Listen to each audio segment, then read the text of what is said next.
അപ്പോൾ ഇന്ന് നടന്ന LDC എക്സാമിൻ്റെ മാത്സ് വിഭാഗത്തിലെ 10 ചോദ്യങ്ങളുടെ ഉത്തരങ്ങളാണ് നമ്മൾ നോക്കാൻ പോകുന്നത്. ഒന്നാമത്തെ ചോദ്യം, ഒരു ടാങ്ക് നിറയാൻ 3 പൈപ്പുകൾ 1 മണിക്കൂർ 30 മിനിറ്റ് എടുക്കുന്നുവെങ്കിൽ 2 പൈപ്പുകൾ ഉപയോഗിക്കുന്ന വഴി ടാങ്ക് നിറയുവാൻ എത്ര സമയം വേണ്ടിവരും? ഇവിടെ ആകെ നിറയാനെടുക്കുന്ന സമയമാണ് 1.5 മണിക്കൂർ. അപ്പോൾ 1 മണിക്കൂറിൽ 1/1.5, ഇതിനെ നമുക്ക് 1/1.5 എന്ന് എഴുതാം. ഇത്രയും വെള്ളമാണ് 3 പൈപ്പ് കൊണ്ട് നിറയ്ക്കുന്നത്. അപ്പോൾ ഒരു പൈപ്പിൻ്റെ വെള്ളം കണ്ടുപിടിക്കാനായിട്ട് ഇതിനെ 3 കൊണ്ട് ഡിവൈഡ് ചെയ്യണം, അതായത് ഇൻറ്റു 1/3. ഇപ്പോൾ നമുക്ക് 1 മണിക്കൂറിൽ 1 പൈപ്പ് നിറയ്ക്കുന്ന വെള്ളം കിട്ടും. ഇനി ഇതിനെ 2 കൊണ്ട് ഗുണിച്ച് കഴിഞ്ഞാൽ 2 പൈപ്പുകൾ 1 മണിക്കൂറിൽ നിറയ്ക്കുന്ന വെള്ളം കിട്ടും. അപ്പോൾ 2/4/5. അപ്പോൾ ഇത് 2 പൈപ്പുകൾ 1 മണിക്കൂറിൽ നിറയ്ക്കുന്ന വെള്ളമാണ്. അപ്പോൾ ഇതിനെ ആകെ സമയമായിട്ട് മാറ്റാനായിട്ട് 4.5/2 ചെയ്താൽ മതി. ഉത്തരം 2 മണിക്കൂർ 15 മിനിറ്റ്, ഓപ്ഷൻ ബി. രണ്ടാമത്തെ ചോദ്യം, എക്സ്പോണൻറ്റുമായിട്ട് ബന്ധപ്പെട്ട മേഖലയിൽ നിന്ന് തന്നിരിക്കുന്ന സമവാക്യത്തിലെ കെയുടെ വില എത്ര?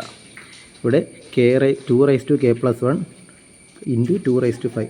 അപ്പോൾ ഇത് a/m × a/n എന്ന രൂപത്തിലാണ്, അതായത് a/m+n. അപ്പോൾ 2k+1 + 5 എന്ന് പറയുന്നത് 2/7. ഇവിടെ നമുക്ക് വീണ്ടും a/m = a/n ആണെങ്കിൽ m = n എന്ന് പറയാം. അതായത് k+1 + 5 = 7. 5 + 1 6, 6 അപ്പുറത്തേക്ക് മൈനസ് ആവും. k = 7 - 6 1 എന്ന് കിട്ടും. ഓപ്ഷൻ എ ആണ് ശരി ഉത്തരം. അടുത്ത ചോദ്യം, രാജു 8 കിലോമീറ്റർ വടക്കോട്ട് സൈക്കിൾ യാത്ര ചെയ്തു. പിന്നീട് വലത്തോട്ട് തിരിഞ്ഞ് 2 കിലോമീറ്റർ യാത്ര ചെയ്ത ശേഷം വീണ്ടും വലത്തേക്ക് തിരിഞ്ഞ് 1 കിലോമീറ്റർ യാത്ര ചെയ്തു. ഇപ്പോൾ രാജുവിൻ്റെ യാത്ര ഏത് ദിശയിലാണ്?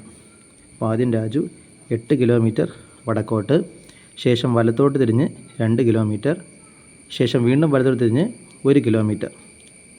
അപ്പോൾ ഇപ്പോൾ രാജു യാത്ര ചെയ്യുന്നത്, ഇത് നോർത്ത് ഡയറക്ഷനാണ്, സൗത്ത്, ഈസ്റ്റ്, വെസ്റ്റ്. അങ്ങനെയെങ്കിൽ ഇപ്പോൾ യാത്ര ചെയ്യുന്നത് സൗത്ത്, തെക്ക് ദിശയിലേക്കാണ്. അടുത്ത ചോദ്യം, ഹെലോ എന്ന വാക്ക് KHOR എന്ന് കോഡ് ചെയ്യപ്പെടുന്നു. ഇവിടെ ഓരോ അക്ഷരവും 2 അക്ഷരം കഴിഞ്ഞുള്ള അക്ഷരമായിട്ട് മാറ്റിയിരിക്കുന്നു. Hനെ IJK, H 2 അക്ഷരം കഴിഞ്ഞ് K. അതുപോലെ GH, 2 അക്ഷരം കഴിഞ്ഞ് H. അതുപോലെ തന്നെ വേൾഡിനെയും 2 അക്ഷരം കഴിഞ്ഞ് ഉള്ള അക്ഷരത്തിലേക്ക് കോഡ് ചെയ്യണം.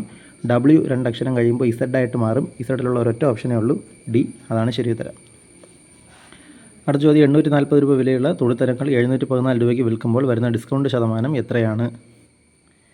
ഇവിടെ 840 രൂപയാണ് വിൽപ്പന വില, അതിൽ നിന്നാണ് ഡിസ്കൗണ്ട് കൊടുത്തത്. അപ്പോൾ എത്ര രൂപയായി? 714 രൂപയ്ക്ക് വിറ്റു. അതായത് എത്ര രൂപ ഡിസ്കൗണ്ട് കൊടുത്തു? 840 - 714, അതായത് 126 രൂപയാണ് ഡിസ്കൗണ്ട് കൊടുത്തത്. ഈ 126 രൂപ 840ൻ്റെ എത്ര ശതമാനമാണെന്ന് കണ്ടുപിടിക്കണം. 126 / 840 × 100. പൂജ്യങ്ങളെ ക്യാൻസൽ ചെയ്യാം. 10 5 പ്രാവശ്യം 42, 3 പ്രാവശ്യം 3 × 5 15% ഡിസ്കൗണ്ട്. ഓപ്ഷൻ ബി ആണ് ശരി ഉത്തരം.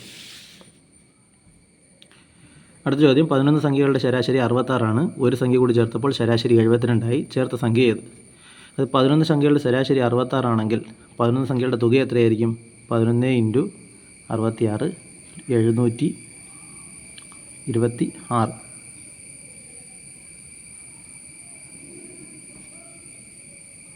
726.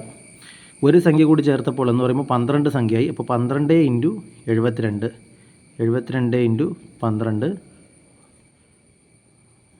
2 7, 864.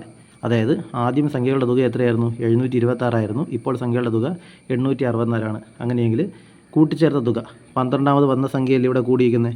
അപ്പോൾ 12ാമത് വന്ന സംഖ്യ എത്രയാണ്? 864 - 726, അതായത് 138. ഓപ്ഷൻ എ ആണ് ശരി ഉത്തരം. ക്വസ്റ്റ്യൻ കോഡ് D ആണ് നമ്മൾ ഡിസ്കസ് ചെയ്യുന്നത്. അടുത്ത ചോദ്യം, തന്നിരിക്കുന്ന സംഖ്യാക്രമത്തിലെ 4ാമത്തെ സംഖ്യ ഏത്? ഇവിടെ ആദ്യം 4 എന്ന് പറയുന്ന സംഖ്യ 3 കൂടി 7 ആയി. അടുത്ത് 5 കൂടി 12 ആയി. അപ്പോൾ അടുത്ത ഒറ്റ സംഖ്യ 7 കൂടി എത്രയായിട്ട് മാറും? 19 ആയിട്ട് മാറും. ഓപ്ഷൻ എ ശരി ഉത്തരം. അടുത്ത ചോദ്യം, A+ ചിഹ്നത്തെയും B- ചിഹ്നത്തെയും C ഡിവൈഡ് എന്ന ചിഹ്നത്തെയും D × എന്ന ചിഹ്നത്തെയും സൂചിപ്പിക്കുന്നു എങ്കിൽ 18A, 12C, 6D, 2B, 5 എന്തിനെ സൂചിപ്പിക്കുന്നു? അപ്പോൾ 18 × 18 എ എന്ന് പറയുന്നത് എന്താണ് പ്ലസ്, 12 സി എന്ന് പറയുന്നത് ഡിവൈഡ്, 6 ഡി എന്ന് പറയുന്നത് ഇൻറ്റു, 2 ബി എന്ന് പറയുന്നത് -5. ആദ്യം 12/6 2, 2 × 2 4. അപ്പോൾ 18 + 4 -5 എന്ന് വരും. 18 × 4 22, 22-ൽ നിന്ന് 5 പോയാൽ 17. ഓപ്ഷൻ ബി ആണ് ശരി ഉത്തരം. അടുത്ത ചോദ്യം. എ ഒരു ജോലി 20 ദിവസം എടുത്ത് പൂർത്തിയാക്കുന്നു. എയും ബിയും കൂടി ഒരുമിച്ച് ആ ജോലി പൂർത്തിയാക്കാൻ 12 ദിവസം എടുക്കുന്നു. എന്നാൽ ബി മാത്രമായി പ്രസ്തുത ജോലി പൂർത്തിയാക്കാൻ എത്ര ദിവസം എടുക്കും? അപ്പോൾ ഇവിടെ എക്ക് 20 ദിവസം, എയും ബിയും കൂടി ഒരുമിച്ച് 12 ദിവസം. അപ്പോൾ രണ്ടുപേരുടെ LCM എത്രയാണ്? 60. 60നെ 20 കൊണ്ട് ഡിവൈഡ് ചെയ്താൽ എയുടെ എഫിഷ്യൻസി 3 കിട്ടും. 60നെ 12 കൊണ്ട് ഡിവൈഡ് ചെയ്താൽ എയുടെയും ബിയുടെയും ചേർത്തുള്ള എഫിഷ്യൻസി 5 കിട്ടും. അതിൽ എയുടെ എഫിഷ്യൻസി 3. അപ്പോൾ ബാക്കി 2 എഫിഷ്യൻസി. അപ്പോൾ ബി ഒരു ദിവസം 2 ജോലി ചെയ്യും. അങ്ങനെയെങ്കിൽ 60 ജോലി പൂർത്തിയാക്കാനായിട്ട് ബിക്ക് 60/2 30 ദിവസം എടുക്കും. ഓപ്ഷൻ സി ശരി ഉത്തരം. അവസാനത്തെ ചോദ്യം, ഒറ്റയാനെ കണ്ടെത്തുക. ഇവിടെ തന്നിരിക്കുന്ന സംഖ്യകളിലെ അക്കങ്ങളുടെ തുക എടുത്താൽ മതി. ഇവിടെ 2, 5. ഇവിടെ അക്കങ്ങൾ തമ്മിൽ കൂട്ടുമ്പോൾ നമുക്ക് എത്രയെന്ന് കിട്ടും? 17 എന്ന് കിട്ടും. ഓപ്ഷൻ ബിയിലും 17 എന്ന് കിട്ടും. ഓപ്ഷൻ സിയിൽ 16 എന്ന് കിട്ടും.